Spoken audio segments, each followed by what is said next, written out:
Beberapa tahun yang lalu gue kedatangan teman. Kita seolah-olah reuni kecil gitu ya. Kami semeja di sebuah warung kopi yang pakai AC. Ceritanya seperti itu ya. Ya biasa, itu kan bagian dari gaya hidup sekarang ya. Di tengah-tengah bicaraan dia bilang begini, bye, gue lihat gaya hidup lo beda ya sama gue. Kenapa emangnya? Begini bye, begitu gue hitung, begitu gue sadar, nggak taunya total hutang gue itu setara dengan 8 kali gaji gue. Waduh, itu kok bisa begitu? Iya, banyak kemudahan gue dapat dari kartu kredit, beli ini, beli itu, kredit ini, kredit itu, pinjam ini, pinjam itu. Dan gue juga utang sama bank. Di antaranya, sorry bay, itu belum termasuk dengan cicilan rumah gue sama cicilan mobil gue. Itu kenapa bisa sampai begitu? Gue tanya ulang ke dia. Yaitu ternyata ada di luar dugaan gua, yang ternyata ada salah strategi. Loh kan lo emang di bidang keuangan dulu, kan manajemen lo ilmunya bagus. Disitulah baik, itu pun gua masih secara nggak sadar gua salah. Baik. Sekarang coba tolong diurai ke gua ya. Akhirnya kami semua itu terlibat dalam diskusi yang menarik, karena kami memang para orang tua yang harus membesarkan keluarga, dan di situ banyak sekali hal-hal yang membuat kita tuh secara nggak sengaja tergelincir ke dalam jerat hutang.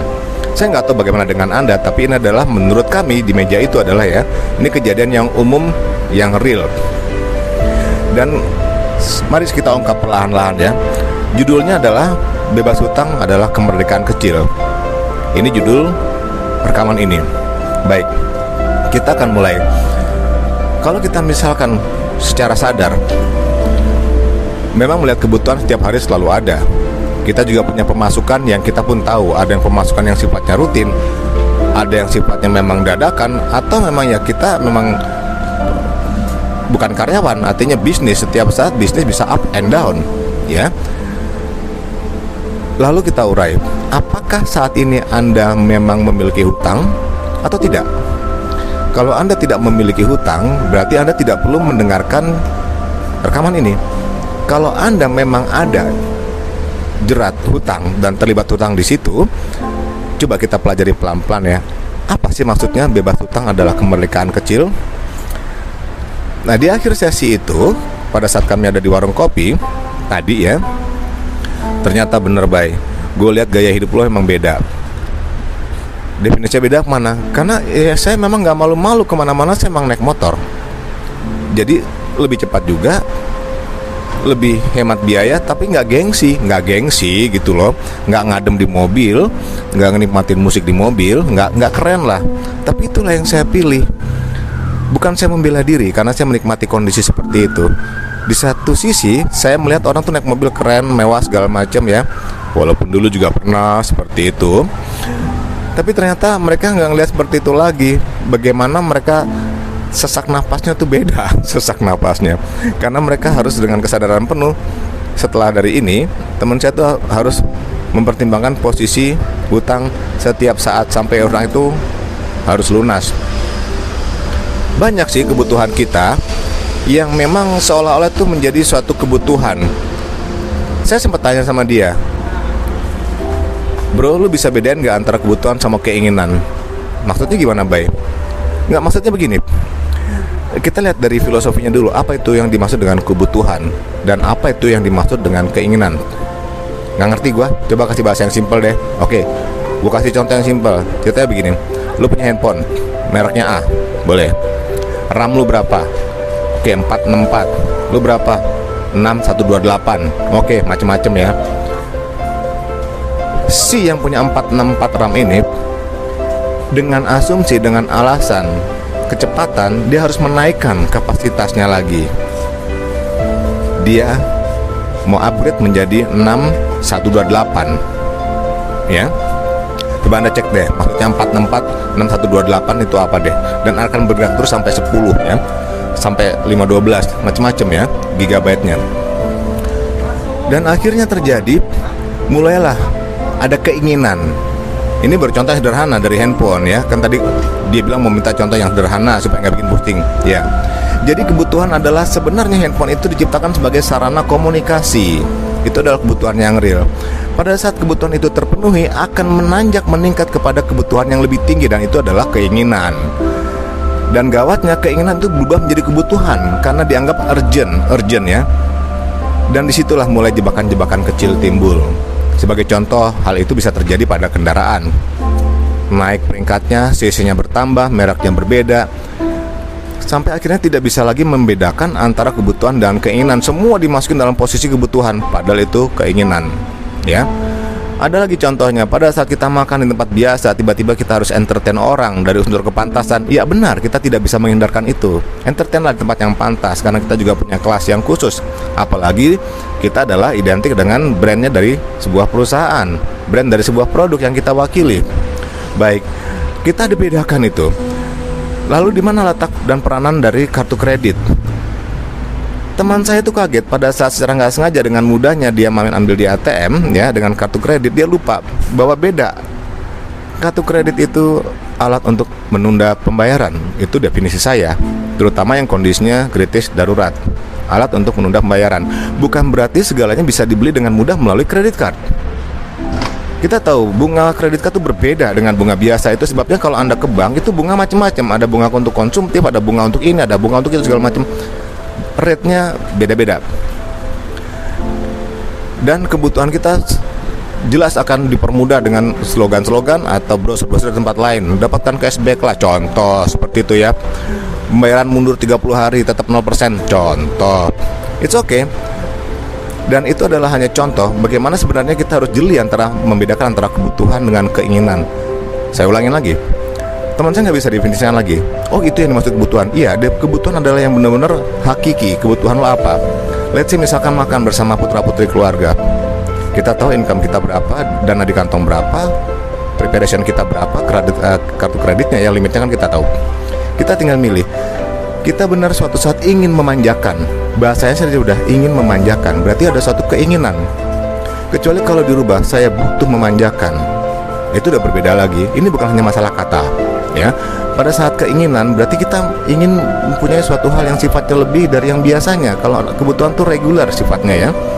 Nah, pada saat keinginan itu tumbuh, maka kita lihat pada saat masa sebelum pandemi ini, sekarang sudah mulai turun ya. Pada saat masa sebelum pandemi itu mall rata-rata dipenuhi oleh keluarga yang pada saat malam minggu ya, atau Sabtu malam minggu sampai minggu malamnya itu penuh dengan keluarga-keluarga yang hadir ke mall untuk belanja minimum untuk makan atau nonton. Ini zaman dulu ya, pada saat pandemi gini semuanya berubah. Baik, disinilah kita mesti melihat suatu case ya. Bukannya berarti pada saat itu kita memang harus ada di satu tempat yang mewah, kemudian membelanjakan uang kita di sana dengan alasan untuk membuat bahagia. Bahagia tidak di mana tempat berada itu ya. Bahagia bukan di mana restoran itu yang berkelas. Bahagia tidak diukur dari situ. Teman saya lupa bahwa pada saat seperti itu dia bisa makan ke restoran tradisional yang nggak terlalu jauh dari rumahnya dan harga terjangkau. Dia bilang ke saya, "Bay, lo memang nggak tahu, Bay, bahwa ternyata harga resto sekarang kurang lebih sama." Saya kaget, "Seriusan? Hampir sama?" "Iya, di sini sekian, ini sekian, bedanya ini." Wah, berarti kita benar-benar kita mesti jeli lagi melihat kebutuhan kita tuh makan di mana. Jangan-jangan ternyata hanya sebatas kebutuhan untuk silaturahmi ke salah seorang saudara, kemudian kita bawa makanan sendiri-sendiri, istilahnya potluck ya. Kita malah bisa berkumpul dengan keluarga, saling membawa makanan, tukar makanan, makan siang bersama dengan suasana yang lebih indah. Bisa jadi seperti itu. Dia geleng kepala. "Baik, kenapa sih ada orang idealis seperti lo?" "Kalau lo bilang gue idealis, gue nggak tahu. Masa kalau gue hanya lihat pada kebutuhan dasar, lo bilang gue masukin dalam kelas idealis. Ini adalah bagaimana gue menyelamatkan ekonomi keluarga gue." Nah, simpang siurnya seperti itu, dan itulah yang membuat akhirnya orang-orang menikmati kehidupan, gaya hidup yang berbeda. Dan pada saat itulah jerat-jerat hutang terbuka lebar. Dan kadang orang memang benar-benar kadang-kadang menikmati hutangnya. Contoh, di waktu yang lampau, makin banyak kartu kredit itu menunjukkan status seseorang. Padahal kartu kredit itu sendiri adalah pihak tertentu. Let's say mungkin saat ini ada payment gateway ya, yang akan mendanai kebutuhan Anda. Berarti Anda harus berhutang. Bunganya pun akan terus bergulir. Nah, rekan-rekan sekalian, mengapa sih harus berhutang? Kalau memang tidak terlalu perlu, hindari hutang kecuali kalau memang kondisi darurat. Ya, terkait dengan bisnis, Hal yang sama pun berlaku pada saat ingin ekspansi berlebihan. Hati-hati, kita tidak melakukan perjudian dengan kehidupan. Pada saat Anda memberanikan diri untuk berhutang, Anda seolah-olah berjudi, seolah-olah waktu Anda yang punya. Saya akan bayar besok, periodenya begini-begini. Kita sebenarnya sama-sama nggak tahu loh bahwa untuk hari besok kita belum tentu bisa hidup. Artinya belum ada jaminan bahwa kita akan bernafas seperti biasanya. Kita nggak tahu. Itulah dalam bahasa saya adanya suatu perjudian, seolah-olah kita sanggup memenuhi kewajiban kita, berhutang. Sementara di sisi lain saya tidak membenarkan kondisi saya. Kenapa? Karena penampilan saya pun biasa-biasa saja, tidak terlalu berlebihan, ya standar saja. Tapi di sini saya mendapatkan keamanan dan ketenangan pada saat dia bertanya, "Bel, utang lo ada berapa?" Ya, udah habis. Udah kaget, bisa begitu ya? Iya. Tapi antara nol, kondisi saya anggaplah nol, dengan minus itu berbeda. Pada saat kondisi minus, dia dengan penampilannya mewah segala macam, orang akan tetap melihatnya berkelas. Sementara saya nol, orang akan melihatnya dengan sebelah mata. Oh, lo begini, naiknya kendaraannya ini, pakainya begini, keluarga lo begini. Saya mengizinkan saya dinilai oleh orang lain karena menilai itu adalah haknya dia. Dan saya pun mempunyai hak untuk menentukan jalan hidup saya sendiri. Di lain waktu saya nggak tahu apa yang dirasakan oleh keluarga saya sendiri, putra-putri maupun pasangan saya. Sampai akhirnya mereka punya keinginan, saya nggak tahu juga. Tapi yang saya jalanin saat ini adalah ya begini-begini aja. Artinya saya menyelamatkan kehidupan di garis batas kebutuhan saya sendiri, tidak melampaui kebutuhan yang memang ternyata saya tidak butuhkan. Sebagai contoh, saya akan berganti handphone jika benar-benar handphone itu sudah rusak. Benar sekali, hasrat itu ada, pengen ganti supaya kelihatan keren, pengen ganti supaya update dan lain segala macam alasan. Tapi ternyata sampai sekarang, sampai sejauh ini kepengenan itu ada, tapi tetap masih menggunakan handphone yang lama. So what? Karena semuanya masih tercover di situ, semua masih bisa terfasilitasi di situ. Mungkin hanya masalah perasaan, itu perasaan bosan. So nikmatin aja. Karena ternyata yang membuat kita berhutang itu adalah perasaan loh. Perasaan kurang.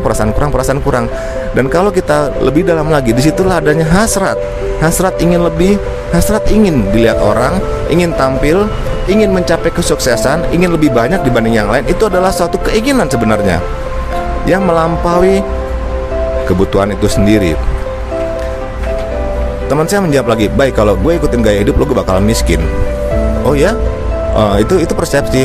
Kalau saya milih jalan hidup seperti ini, ya saya memang punya kemerdekaan. Miskin nggak apa-apa kan, ada yang lihat gue miskin. Sekarang gue tanya, "Lo kenapa mau bergaul sama gue kalau gue miskin?" "Karena lo teman gue." Hal yang sama. Jadi di level tertentu orang bergaul itu tidak karena materinya. Kami bergaul karena punya suatu konsep pemikiran yang bisa sama, ya, bisa diskusi, bisa sharing seperti itu. Ada lagi orang bergaul karena faktor historikal, ada lagi karena faktor familiar. Kita nggak tahu. Tapi adanya pada saat kita duduk semeja bersama, ya, tidak disarankan untuk melihat status seseorang berdasarkan apa yang dia kenakan, apa yang dia bawa. Tidak. Please, jadilah manusia pada saat bertemu pun melihat dia sebagai individu yang manusia juga, bukan karena embel-embelnya, bukan karena kendaraannya, karena jam tangannya, pakaiannya segala macam. Tapi kalau ada orang lain melakukan seperti itu juga, itu pun haknya dia. Ya sudah, saya pun punya hak juga yang sama. Apa itu? Haknya saya adalah untuk tetap menjaga kebutuhan saya di garis kebutuhan. Baiklah, itu mengenai saya pribadi.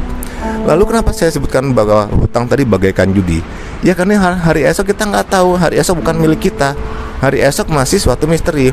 Pada saat kita mencoba-coba, oke, besok akan gue bayar, besoknya akan gue bayar, terjadi penundaan segala macam, atau syukur-syukur kalau memang benar-benar karena misalkan dompet ketinggalan dan kemampuan Anda ada, buru-buru bayar hutang kembali. Saya pernah loh, sebagai contoh, saya makan di satu tempat, pulang, saya ingat kok ada yang aneh ya. Besoknya saya balik lagi, "Pak, Bu, saya minta maaf, kemarin kurang satu mangkok belum kehitung." Dan dia kaget, "Lah, iya Pak, saya minta maaf karena kemarin saya salah hitung." Bapak ibu itu, si pedagang itu justru kaget, kok ada orang begini. Buat dia hal yang aneh, buat saya nggak aneh. Kenapa? Karena saya berasa bahwa kalau saya nggak bayar saat ini, Tuhan akan ambil melalui jalan yang lainnya. Itu hak Tuhan juga. Lebih baik saya kesana, saya minta maaf, dan kita sambil senyum sapa ngobrol, malah jadinya kondisinya lebih baik. Semua berdasarkan niat loh. Next ya. Dampak dari hutang, kalau kita berhutang baik kepada institusi maupun kepada individu, kita sebenarnya sedang menurunkan derajat kita sendiri sebenarnya ya. Jadi di persepsi saya hutang bukanlah suatu kebanggaan ya. Zaman dulu boleh satu persepsi yang salah. Kenapa? Iya, soalnya kalau hutangnya banyak tuh berarti dipercaya. Enggak juga loh. Enggak juga. Kondisi saat ini faktanya di mana-mana. Lihat kondisi saat ini. Pada saat pandemi saat ini masih berjalan, semua bisnis waduh ngeri. Life saving pun susah ya. Akhirnya mereka harus mengurangi beban biaya operasional expenses, semua dikurang-kurangin. Dan banyak sekali terjadi usaha yang gulung tikar.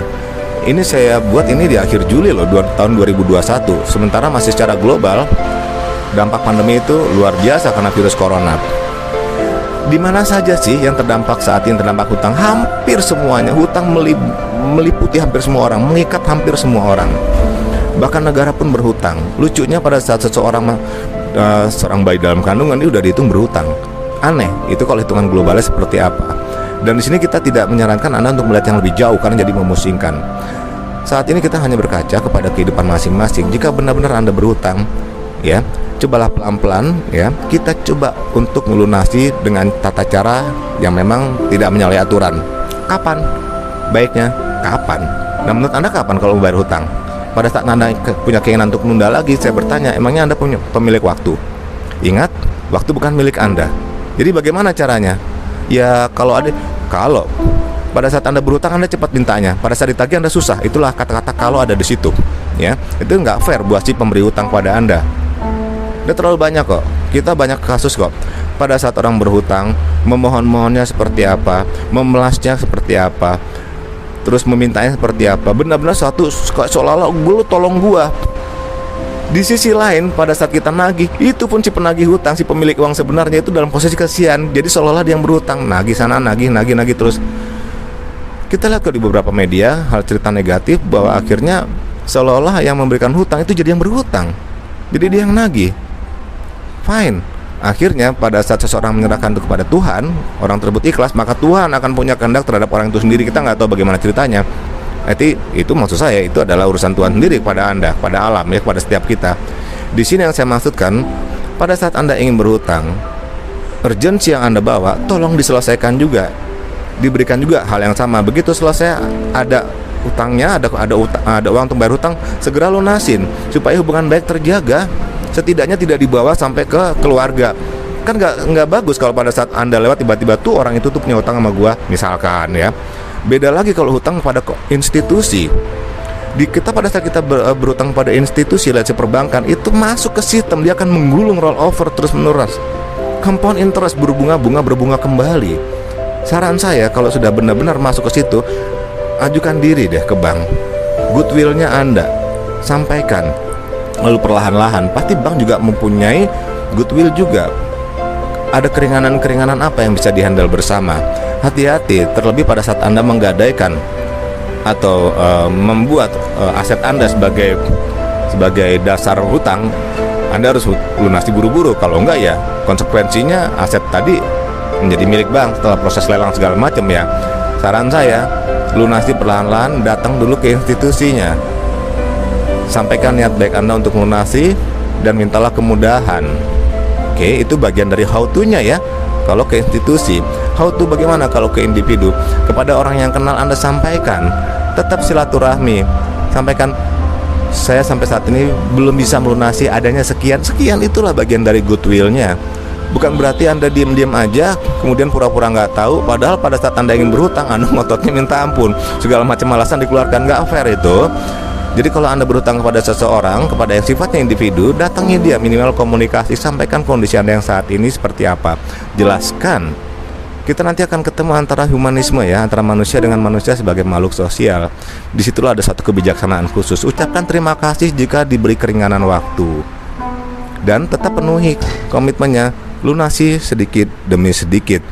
Kuncinya adalah, untuk cara bebas hutang yang saya sarankan, satu, manage kebutuhan terhadap pemasukan. Karena jadinya saving. Maksudnya gini, upayakan kebutuhan itu tetap di garis kebutuhan. Walaupun pada saat ini ekonomi Anda meningkat, pemasukan bertambah, kebutuhan tetap di dasar kebutuhan. Kalau ada selisihnya dari pemasukan tadi, masukkan ke dalam saving. Ya, untuk apa? Untuk bayar hutang. Kalau sifatnya ke individu, segera, bro sis, gue ada rezeki sekian, gue lunasin sekian dulu ya, boleh. Kenapa? Itu adalah goodwill. Kalau misalkan tiba-tiba dia misalkan marah ya, ini dalam orang yang berbeda, lu baru bayar sekian ini, iya minta waktu ya. Apapun Anda dalam posisi yang pernah dibantu sama dia, nggak perlu galak. Anda dalam posisi pernah dibantu, ucapkan terima kasih dan mintalah tenggang waktunya. Tolong bersabar ya bro, gue lagi usaha, nanti kalau ada dapat lagi gue lunasin ya, gue tambah lagi cicilannya ya. Lakukanlah itu, karena itu benar-benar niat baik itu akan mempermudah jalan masuknya rezeki baru berikutnya. Tadi, manage kebutuhan terhadap pemasukan. Ya, hati-hati menjaga kebutuhan Anda tetap di garis kebutuhan supaya tidak terhindar menjadi suatu keinginan baru. Hati-hati, kita tadi udah bahas keinginan, itulah jeratannya ya. Oke, pada saat jadi kebutuhan itu ada di situ, tetap ya makan di tempat biasa, menunya juga menu biasa, yang penting sehatnya tercapai ya, tidak berlebihan. Itu ada saving, lunasin dikit-dikit. Dan bijaklah terhadap kredit card. Hati-hati, seperti saya inform, kredit card adalah alat untuk menunda pembayaran ya. Kredit card hanya untuk alat menunda pembayaran. Kredit card bukan berarti Anda punya uang segitu banyaknya, batasnya adalah limit, bukan itu. Hati-hati dan bijak ya. Kalau tidak butuh-butuh banget, hindari kartu kredit. Misalkan untuk beli obat, misalkan untuk ada suatu hal yang darurat, pakai baru boleh ya. Next, perjelas dulu perbedaan antara pelit dengan hemat. Hati-hati, banyak orang salah antara memaknai pelit dan hemat itu sendiri. Pelit adalah sifat dasar manusia, sedangkan hemat adalah strategi ya. Strategi supaya dari sisi keuangan Anda aman. Bedanya adalah persepsi orang akan melihat Anda pelit. Sok silakan, setiap orang punya hak untuk berpersepsi. Nah, bedanya adalah Anda mau nggak hidup dalam persepsi orang. Saran saya tetap, perjelaslah perbedaan antara pelit atau hemat. Nah, sekarang Anda tinggal pilih. Oke? Karena ini adalah bagian dari strategi yang Anda sendiri harus memilih. Mau dibilang orang pelit, nggak apa-apa. Tapi Anda sedang berhemat untuk menutupi sesuatu hal yang lebih besar. Karena berhemat itu bagus kok. Next, angsur sedikit demi sedikit hutang Anda. Dikomunikasikan secara baik, baik kepada institusi maupun kepada individu. Ingat, di sini ada goodwill, niat baik tadi ya. Tetaplah komunikasi berjalan seperti biasa. Terlalu banyak persahabatan putus gara-gara hutang. Kalau ada teman datang pada Anda, berhutang pada Anda, bersiaplah untuk kehilangan dua ya. Satu, kehilangan uangnya, dan yang kedua kehilangan temannya. Kalau gitu nggak usah ngasih hutang. Memang ada hal yang lebih baik ya. Saya punya kasus saya sendiri. Saya berhutang kepada teman saya sebesar 50.000 zaman dulu ya. Zaman dulu. Suatu ketika saya jalan sama dia, pas lagi kita udah terlalu dekat ya. Nih bay, kenapa? Tadi lo minta cepet. Iya, gue minta cepet. Karena kami sering begitu ya. Jadi udah hal biasa. Nanganin bensin misalkan, atau nanganin kopi dulu ya. Gue minta ya. Udah. Terus lo minta cepet kan? Nih gue kasih cepet. Lo balikin ke gue. Berapa? Gocap. Buat apaan? Kan waktu itu lo utang gocap sama gua. Bayangin teman-teman ya, 50.000 sebagai hutang ditagih, 100.000 dikasih. Kenapa? Karena akadnya adalah minta. Tapi itu memang benar. Kalau niat pertamanya adalah minta, itu nggak akan ditagih, nggak punya hak nagih. Tapi kalau niat awalnya adalah bilang hutang, nah mulailah Anda realize, Anda menyadari keberapa orangkah Anda bilang berhutang secara nggak sadar ya. Gue utang dulu dong kopi, utang dulu dong rokok. Itu dihitung loh sesungguhnya. Tidak dihitung sekarang, mungkin dihitung setelah Anda selesai hidup. Ya, kalau Anda percaya seperti itu ya, maka hati-hati mengeluarkan kalimat ya. Antara minta dengan pinjam itu berbeda hukumnya. Next, niatmu akan membuka jalanmu, karena tadi ada goodwill tadi di kedua belah pihak loh, supaya relationship tetap terjaga ya. Itu lebih baik lunasi pelan-pelan sambil tetap komunikasi, say hi ya, jaga hubungan baik ya. Rezeki ada di tangan Tuhan. Tuhan akan berikan rezeki kepada yang lebih butuh dan lebih berhak sesuai dengan batas kemampuan orang itu sendiri.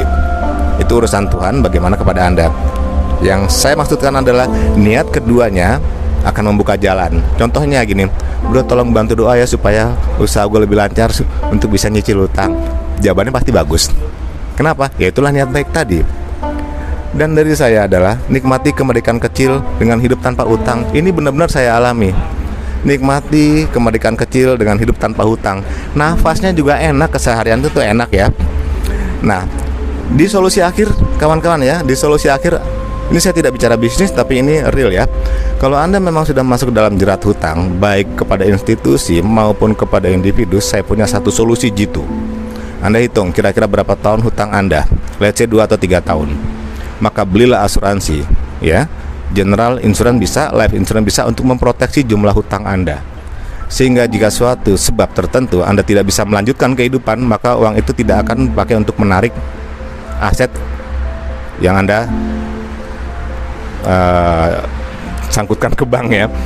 Izinkan putra-putri Anda pun tidak terbeban karena hutang Anda. Artinya pada suatu saat kita selesai hidup, sementara hutang belum lunas, asuransi tadi akan menutup semua hutang Anda.